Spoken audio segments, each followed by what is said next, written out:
Well, hello again. Good to see you once again. Today I want to give you a bit of an update on something from last year. Now, those of you who were subscribed to the channel last year may remember that around the middle of the year I had a selection criteria for you for the NRL, Australia's National Rugby League competition, that seemed to work quite well with hard and soft staking. Now, I brought that to you last year. I wanted to give you a bit of an update on that and also show you how it can be applied to the AFL. Interestingly, though, I do have a little bit of a minor change to the selection criteria, which I think improves it a little bit. Now, when I brought it to you last year, I figured it probably would need a minor adjustment at some stage, but I didn't really know where that stage was. It was going to take a little bit of time to work that out, but I think that's figured out now, so I can give you a bit of an update, and hopefully that helps you throughout this year. So, to recap, if we have a look at a typical AFL weekly schedule, this will apply for the NRL as well, we'll go through that in a minute, but if we have a look at a typical AFL weekly schedule, you can see normally there's 9 games. Now, the way this works is that I need to be able to group the matches into a few groups. I'm not betting on every single match, and I need to be able to group them so that I can pick the most suitable match out of a group. So how do I do that? So you can see here this schedule, 9 matches. So let's have a look further on, and we can see that we group it into a few groups. So days that are standalone, in that they only have one match, they get grouped in with another day. So in this case, you can see we've got the Thursday night, we've got the Friday night grouped together, we've got all of the Saturday games grouped together, and then the Sunday games grouped together. For the NRL, it's something similar, but before I go to the NRL, I wanted to show you what this would look like for a less normal round. So let's have a look at the Easter schedule for the AFL. And you can see here that there's also a Monday game in there. It's actually one game less. They've got a couple buys in this round for Easter. So a slightly unusual schedule. We've got the Thursday and then 2 Fridays grouped together. We've got the 2 Saturday games grouped together. The 2 Sundays grouped with the Monday game. So when we get public holidays that have a standalone game, that generally needs to be grouped in with whatever day was nearest. Similar thing for the NRL, really. If we look, we've got the NRL having 8 games, in a week. They will be 9 soon, I think, when they add some teams, but then the AFL's adding teams as well, so who knows how many games we'll have per competition in a few years' time. But the NRL, basically, we group it the same. Normally there's a Thursday night game that gets grouped in with 2 Friday games. There's 3 Saturday games that get grouped, and then 2 Sunday games which get grouped. So that's the usual grouping. Now, from within each of those groups, I'd be looking at what match is most suitable for the selection criteria and betting on that. So generally what I want to do is look at the round before it starts so I can assess what the grouping is. I don't get caught by surprise with a random day that has one game, or caught by surprise with a day that has fewer games than I'm expecting. So look at this ahead of time. Then with these groups, if the start of the group is an evening, then I'll usually look at it in the afternoon of that day and look at the group then. If the start of the group is in the afternoon, I'll usually look in the morning of that day.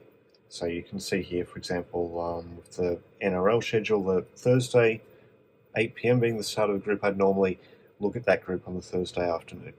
The next group, Saturday 3 p.m. start, I'd be looking at that Saturday morning. So let's have a look at the selection criteria, if we can. So this is the selection criteria I showed you last year. And at the time it was working quite well. Now this is the lowest priced non-favourite in the group of matches. So looking at teams that are not favourites, so they're the outsider, but they're the lowest priced of the outsiders, so they're somewhere close. Thought process on this is pretty straightforward. The NRL is a pretty even competition overall. Now obviously you have teams right at the top, and teams right at the bottom. And they are deservedly right at the top and right at the bottom, but it's this section right in the middle here, that really is pretty even and competitive. And that's where you get a bit of an advantage looking at outsiders, the teams that aren't quite the favourite, but they're not too far away from it. This works until it doesn't. Now, I wasn't quite sure where this point was last year.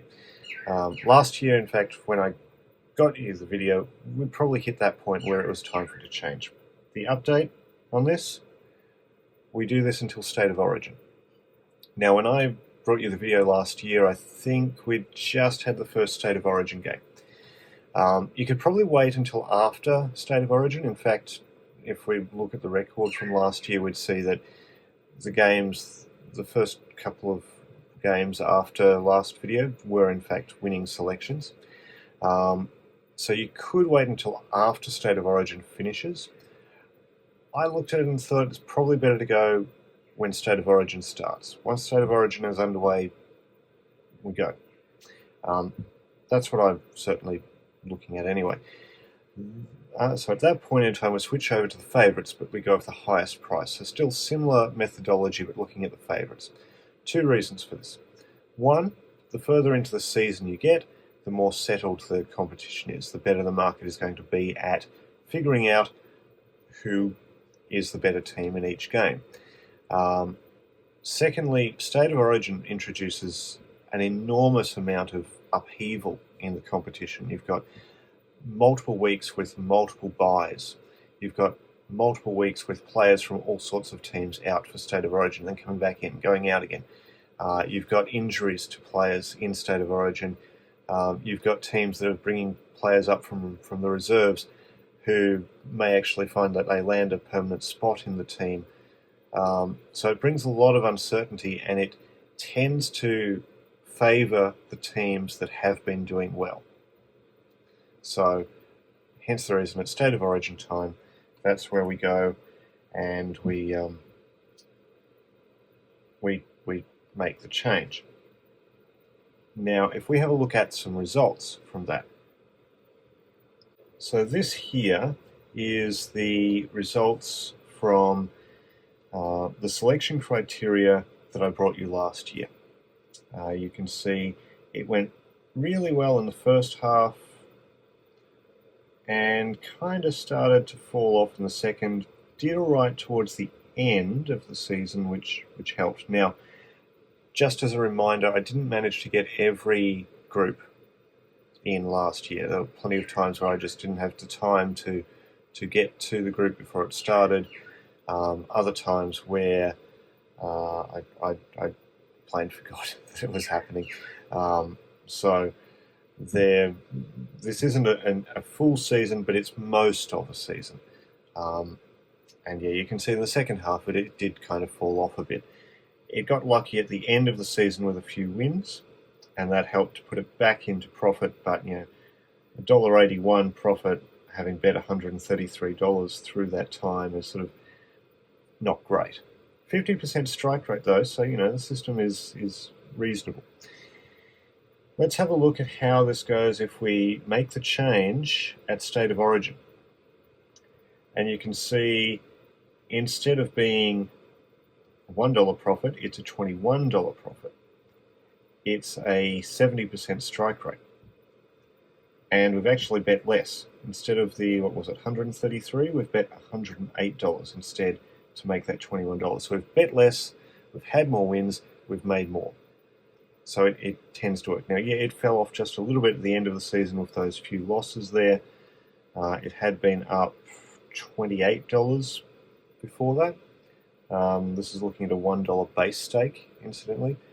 But, yeah, it did quite well overall. So let's have a look at the AFL. And the AFL selection criteria, well, I had been trying the same thing. Didn't work. And honestly, I didn't expect it to work. The AFL is not as even a competition as the NRL. You have a higher proportion of good teams, a higher proportion of low teams. You don't have so many middling teams. so it's not as even a competition, so I didn't really expect that other selection criteria to work. So instead, for the whole season, best off going highest priced favourite in the group. Now let's have a look at how that would have played out last year. So this is the selection criteria with the, now before I do this, you can see there's actually only a handful of matches. I really only did this for a little bit of the season because it was very clear it wasn't working. But this is the selection criteria looking at the non-favourites. You can see it just, it had a few wins, but ultimately it didn't work here. $21 bet, $4.64 loss, only a 31% strike rate. We move on to, if we're picking the non-favourites, well, that's better. $21 bet, $7.36 profit, 69% strike rate. That certainly worked a lot better, so that seems to be a better system for the AFL. So, how does this look if we're actually placing the bets on these matches in these groups? Well, I'd recorded making the selections a couple rounds ago, so let's have a look. So this here, we're looking at the rugby league to start with, so the NRL. So in Betfair here, we'll just narrow this down to just the NRL. And we're looking at Saturday the 14th of March. You can see we've got the 3 games here. Now we've got a non-favourite at $2.52, being the Cowboys. They happen to be the lowest priced non-favourite, so we'll place that bet there. Now that was, at that point in time, the selection, the staking criteria required a $10 bet there on them. So I was looking at, this is a $5 base stake, so that was a $10 bet on the Cowboys as the lowest priced non-favourite in that round, in that group, and that was at that price of $2.52. Now, when you put this into hard and soft staking, by default it shows up in the results as a loss until you actually set it otherwise. So if we go to the AFL, and we're starting off here, we're looking at a $10 bet for this one. In this group, we're looking for the highest priced favourite. So $1.36, $1.51, $1.48, $1.66. So Collingwood here at $1.66 would in fact be the favourite. So we put the $10 on that one there, and then we'll put it into the hard and soft staking cloud system here.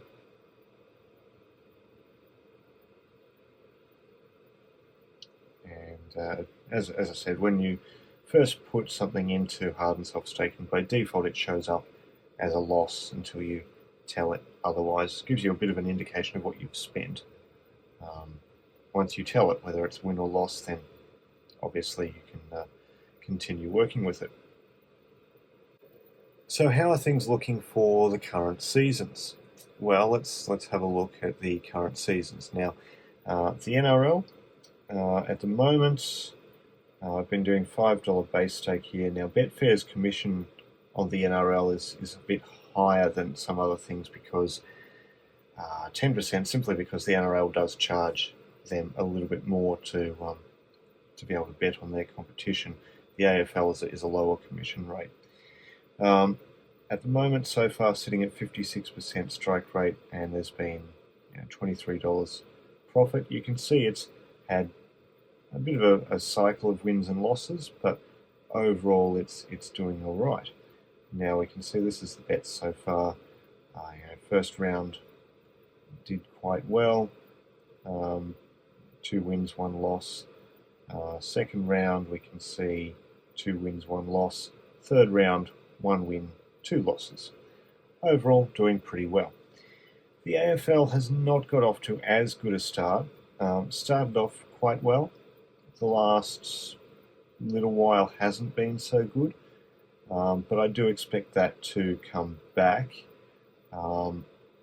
It's not entirely surprising that the start of the season is a little bit rocky. You'd kind of expect that.